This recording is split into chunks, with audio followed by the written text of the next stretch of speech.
இந்த 10ஆம் அதிகாரத்தினுடைய நோக்கமே இந்த ஜலப்பிரளயத்துக்கு பின்னாடி உலகம் எங்கிலும் உள்ள மக்கள் எப்படி நோவாவிடம் இருந்தும் அவனுடைய குமாரனிடமிருந்தும் பிறந்தார்கள் என்று சொல்லி தான் அந்த வரலாறை குறித்து நம்ம பார்க்குறோம்.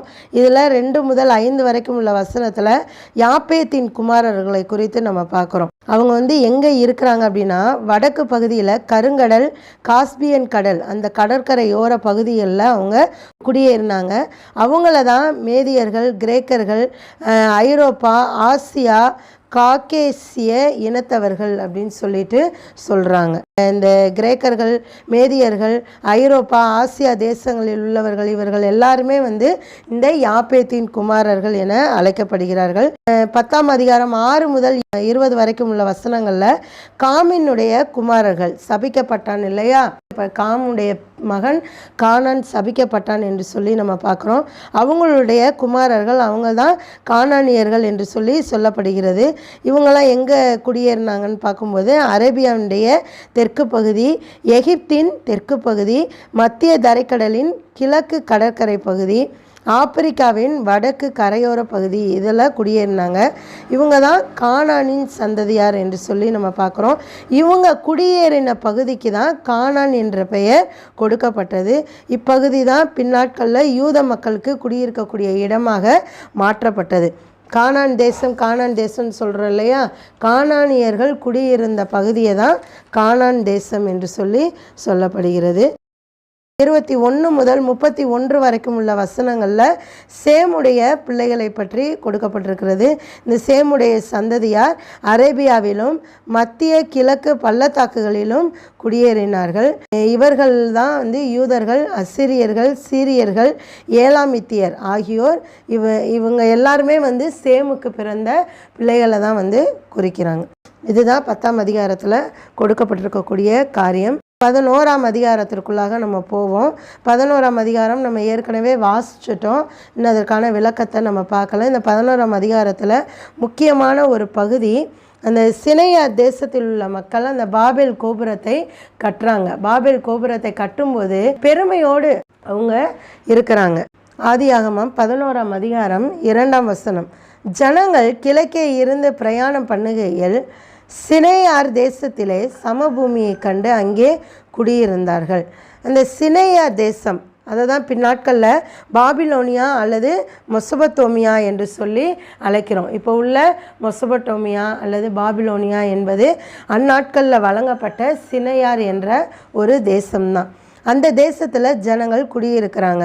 குடியேறின போது அங்கே என்ன பண்ணுறாங்க, 4ஆம் வசனத்தில் நம்ம வாசிக்கும்போது, பின்னும் அவர்கள் நாம் பூமியின் மீதெங்கும் சிதறி போகாதபடிக்கு நமக்கு ஒரு நகரத்தையும் வானத்தை அளாவும் சிகரமுள்ள ஒரு கோபுரத்தையும் கட்டி நமக்கு பேர் உண்டாக பண்ணுவோம் வாருங்கள் என்று சொல்லி கொண்டார்கள்.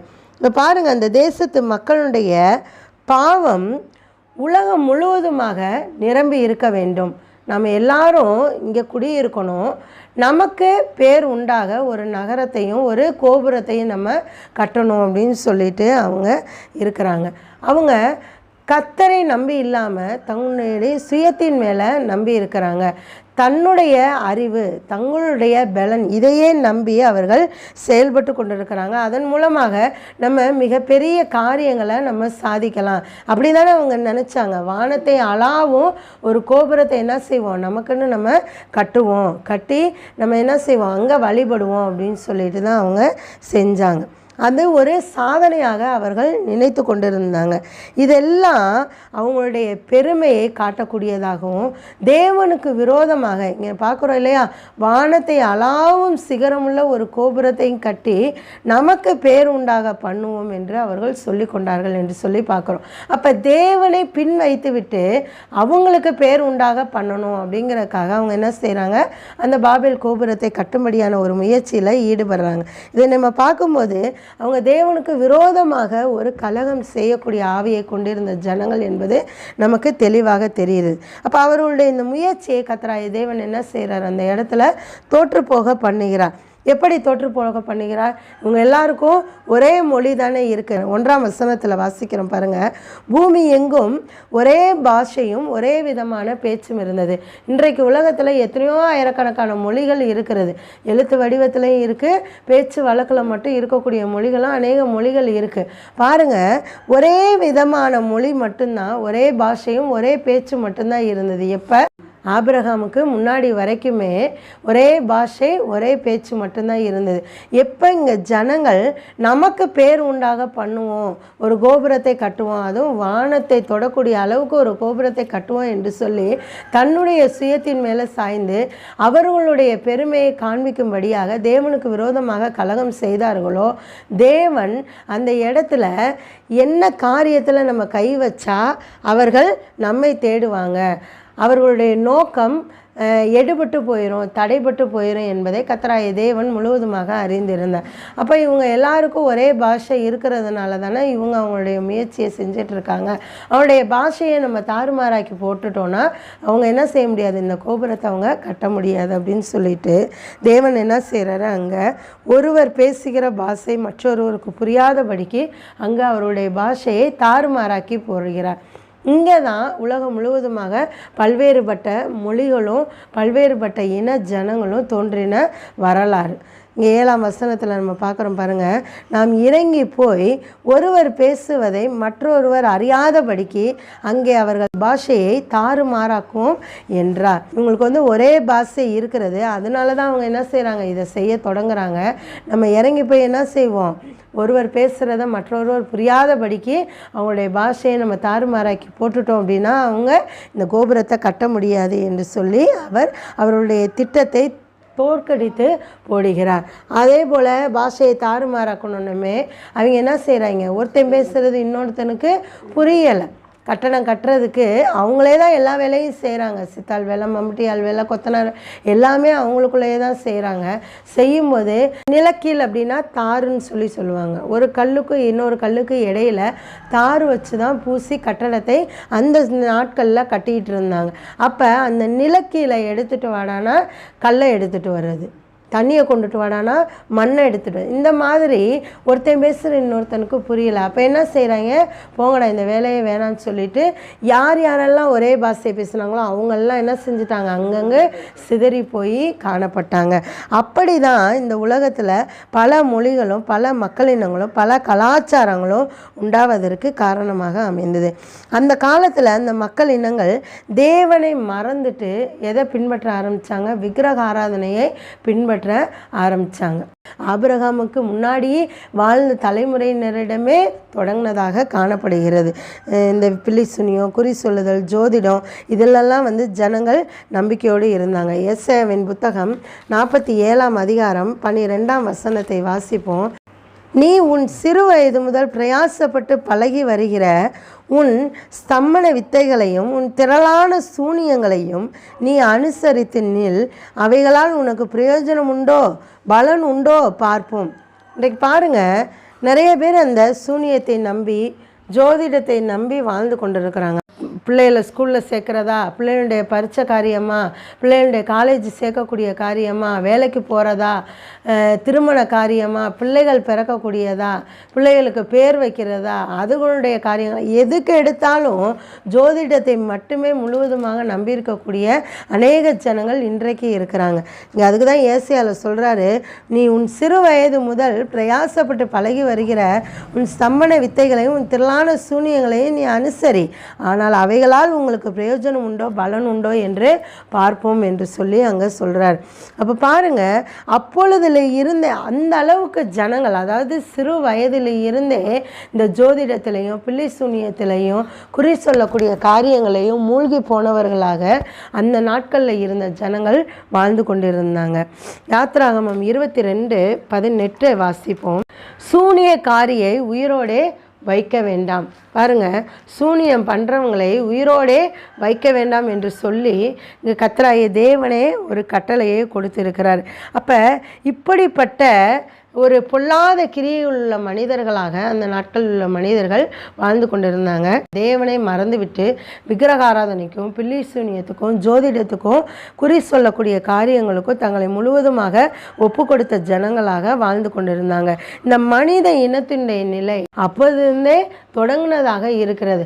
அது எப்போ வரைக்கும் இருக்குது? இன்றைக்கு வரைக்குமே இருக்குது. புதிய ஏற்பாட்டு காலத்திலையும் இருக்கக்கூடியதாக தான் இருக்குது. ரோமர் 1ஆம் அதிகாரம் 21 28 வரைக்கும் உள்ள வசனங்கள் இருக்குது. நம்ம 21 மட்டும் நம்ம பார்ப்போம்.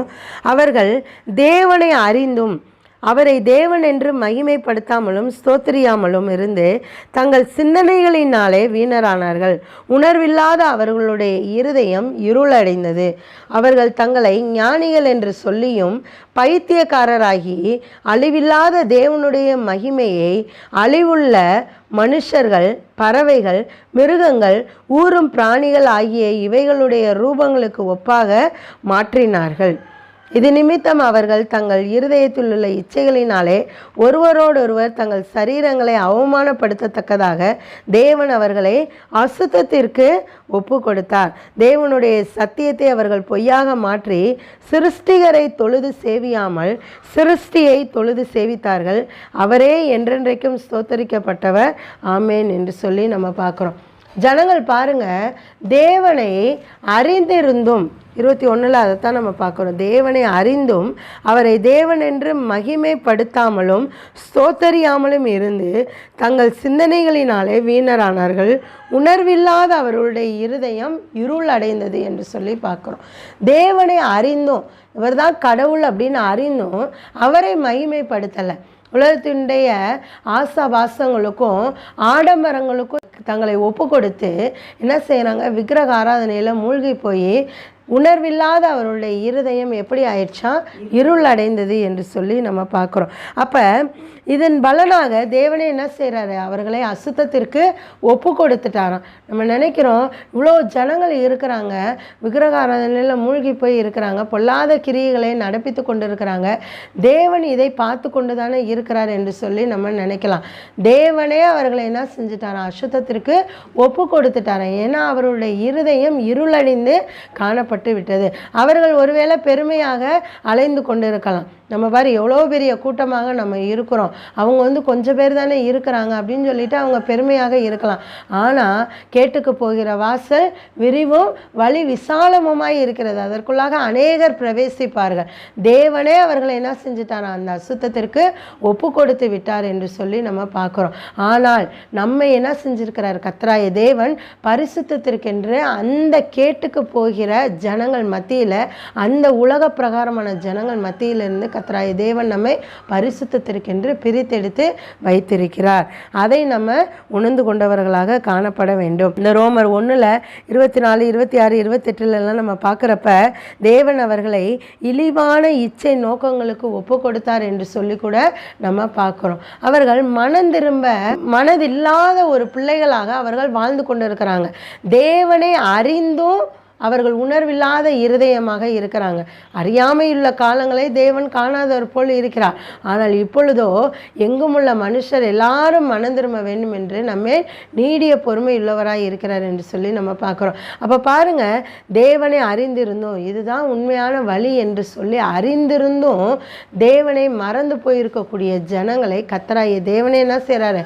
அசுத்தத்திற்கும் இழிவான இச்சையான நோக்கங்களுக்கும் ஒப்பு கொடுக்கிறார் என்று சொல்லி நம்ம பார்க்குறோம். மனு குலத்துக்கு ஒரு ரெச்சிப்பின் வழியை தொடங்குறதுக்காக தான் தேவனாகிய கர்த்தர் ஆபிரகாமை இந்த இடத்துல தெரிந்தெடுத்திருக்கிறார் என்று சொல்லி பார்க்குறோம். இதுக்கு பின்னாடியும் இன்னும் வம்ச வரலாறுடைய பட்டியல், யாரெல்லாம் எவ்வளோ வயசில் யார் யாரை பெற்றார்கள் என்று சொல்லி இந்த சேமுடைய வம்ச வரலாறு என்று சொல்லி நம்ம பார்க்குறோம். இதில் கடைசியாக ஆபிரகாமை குறித்து நம்ம பார்க்குறோம். இதில் பாருங்கள், 28ஆம் வசனத்தில் ஆரான் தன் ஜென்ம பூமியாகிய ஊர் என்கிற கல்தேய தேசத்து பட்டணத்திலே தன் தகப்பனாகிய தேராக மரிக்கும் முன்னே மரித்தான் என்று சொல்லி இந்த ஊர் என்கிற தேசத்தை குறித்து நம்ம பார்க்குறோம். இந்த ஊர் என்கிற தேசம் ஈராக் என்று இப்பொழுது அழைக்கப்படுகிறது. இதனுடைய கடவுள் பாருங்கள், ஒவ்வொரு நாட்டுக்கும் ஒவ்வொரு கடவுள்கள் இருக்கிறாங்க. அதே போல் இங்கே ஈராக் தேசத்தினுடைய கடவுளாக சந்திரன், நிலாவை வைத்திருக்கிறாங்க. இதுக்கு பேரையும் சீன் என்று சொல்லி குறிப்பிடுறாங்க. ஆதியாகமம் 11ஆம் அதிகாரம் 31ஆம் வசனத்தை வாசிப்போம். தேராகு தன் குமாரனாகிய ஆபிராமையும் ஆரானுடைய குமாரனும் தன் பேரனுமாய் இருந்த லோத்தையும் தன் குமாரன் ஆபிராமுடைய மனைவியாகிய தன் மருமகள் சாராயையும் அழைத்து கொண்டு அவர்களுடனே ஊர் என்கிற கல்தேயருடைய பட்டணத்தை விட்டு கானான் தேசத்துக்கு போக புறப்பட்டான். அவர்கள் ஆரான் மட்டும் வந்தபோது அங்கே இருந்து விட்டார்கள் என்று சொல்லி பார்க்குறோம். இங்கே தேராகு தன்னுடைய குமாரனாகிய ஆபிராமுடைய மகன் லோத்து, அதாவது தன்னுடைய பேரனாய் இருந்த லோத்து, தன் குமாரன் ஆபிராமுடைய மனைவியாகிய தன் மருமகள் சாராய் இவங்களெல்லாம் அழைத்து கொண்டு ஊர் என்கிற கல்தேயருடைய பட்டணத்தை விட்டு கானான் தேசத்துக்கு போக புறப்படுறாரு. புறப்படும்போது அங்கே தான் ஆபிரகாமை கர்த்தராகிய தேவன் தெரிந்தெடுக்கிறார். அங்கேயே ஆரான்ல என்ன செஞ்சுட்டாங்க, அவங்க தங்கிட்டாங்க என்று சொல்லி பார்க்குறோம். அந்த இடத்துல தான் நம்ம 12ஆம் அதிகாரத்தில் வாசிக்கும் போது நீ உன் தேசத்தையும் உன் இனத்தை விட்டு புறப்பட்டு நான் உனக்கு காண்பிக்கும் தேசத்துக்கு வான்னு சொல்லிட்டு ஆபிரகாமை தெரிந்தெடுக்கிறார். இந்த மனு குலத்தை ரட்சிப்பதற்காக, அதாவது அது வரைக்கும் ஆபிரகாமுக்கு முன் வாழ்ந்த எல்லா சந்ததியாரும் தேவனை மறந்து விக்கிரகத்துக்கும் பில்லிசூனியத்துக்கும் குறி சொல்லக்கூடிய காரியத்துக்கும் தங்களை முழுவதுமாக ஒப்பு கொடுத்து வாழ்ந்து வந்தாங்க. தேவனை அறிந்தும் அவர்களுடைய இருதயம் இருள் அடைந்ததாக உணர்வில்லாததாக காணப்பட்டு வந்தது. அந்த மனுக்குலத்தை ரட்சிப்பதற்காக தான் கர்த்தராகிய தேவன் ஆபிரகாமை அழைக்கிறார். இந்த ஆபிரகாமை அழைக்கக்கூடிய வரலாறையும் 12ஆம் அதிகாரத்தை நம்ம நாளைக்கு பார்ப்போம்.